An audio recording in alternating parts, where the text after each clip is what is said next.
Good morning. हम देख रहे हैं पावलोव का अनुकूलित अनुक्रिया सिद्धांत। पिछले वीडियो में हमने बताया था कि पावलोव ने अपने प्रयोग में 4 कंपोनेंट्स का प्रयोग किया है, जिसे हम स्वाभाविक उद्दीपक यूसीएस, स्वाभाविक अनुक्रिया यूसीआर, अनुबंधित उद्दीपक सीएस और अनुबंधित अनुक्रिया सीआर कहते हैं। तो आइए देखते हैं कि स्वाभाविक उद्दीपक क्या है।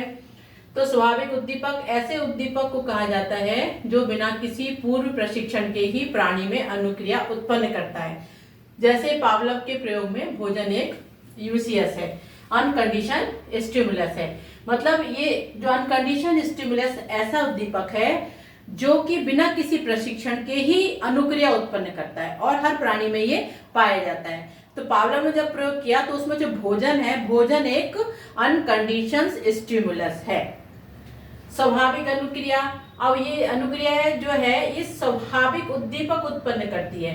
तो ये जो अनुक्रिया है स्वाभाविक उद्दीपक द्वारा उत्पन्न किया जाता है। जैसे भोजन है, भोजन जब आता है सामने तो भोजन देख के प्राणी के मुंह में लार का आना एक स्वाभाविक अनुक्रिया है। लार वैसे भी जब हम भोजन करते हैं तो ये लार हमारे भोजन में आके मिल जाता है। तो भोजन देख के मुंह में लार का आना एक स्वाभाविक अनुक्रिया होती है।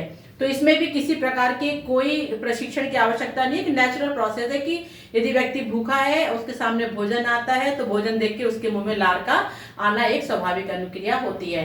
तो भोजन देख के मुंह में, कुत्ते के मुंह में लार का आना एक स्वाभाविक अनुक्रिया है। अनुबंधित उद्दीपक, कंडीशंस स्टिमुलस, अनुबंधित उद्दीपक ऐसे उद्दीपक को कहा जाता है जिसे यूसीएस मतलब अनकंडीशन स्टिमुलस के साथ या उससे कुछ सेकंड पहले लगातार कुछ प्रयासों तक दिया जाता है तो वह उद्दीपक स्वाभाविक उद्दीपक के समान अनुक्रिया उत्पन्न करना प्रारंभ कर देता है। ये अनुबंधित उद्दीपक और स्वाभाविक उद्दीपक दोनों यदि साथ साथ दिए जाएं या कुछ सेकंड पहले दिया जाए तो ये जो अनुबंधित उद्दीपक है इस स्वाभाविक उद्दीपक के समान ही अनुक्रिया करना उत्पन्न कर देता है। किसी भी उद्दीपक को अनुबंधित उद्दीपक कहलाने के लिए आवश्यक है कि वह प्राणी की ज्ञानेंद्रियों के पहुंच के भीतर हो, जिसे देखा जा सके, सुना जा सके, स्पर्श किया जा सके। जैसे घंटी की आवाज एक अनुबंधित उद्दीपन है। मतलब यहाँ पे अनुबंधित उद्दीपन है घंटी की आवाज। इस घंटी की आवाज को और स्वाभाविक उद्दीपक को यानी भोजन को जब एक साथ दिया जाता है तो फिर जो प्राणी है घंटी की आवाज के साथ भी उसी प्रकार की अनुक्रिया करता है जिस प्रकार की ये स्वाभाविक उद्दीपक के साथ करता था, जिस प्रकार की भोजन के साथ करता था। चौथा है अनुबंधित अनुक्रिया। अनुबंधित अनुक्रिया से तात्पर्य क्या है? जब प्राणी घंटी की आवाज सुनते साथ ही स्वाभाविक अनुक्रिया करने लगे, मतलब लार का सिक्रीशन उसके अंदर होने लगे, तो इस प्रकार इन दोनों के बीच में एक संबंध स्थापित हो जाता है, साहचर्य बन जाता है। और ये जो साहचर्य स्थापित होता है इसे ही हम अनुबंधन कहते हैं। इस प्रकार इसको अनुबंधन कहते हैं, वो अनुबंधित क्रिया होती है।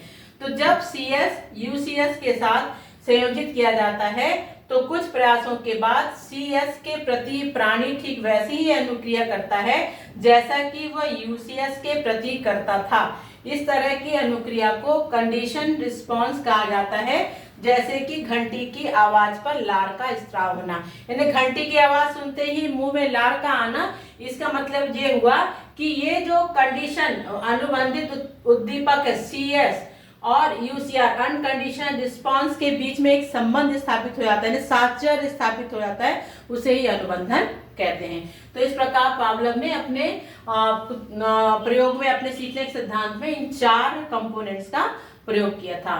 तो ये 4 कंपोनेंट्स का जानना बहुत आवश्यक है। यदि आपके कंसेप्ट क्लियर हो गए हो तो आपको प्रयोग समझने में कोई परेशानी नहीं होगी। तो आज बस यहीं तक, मिलते हैं अगले वीडियो में। Thank you.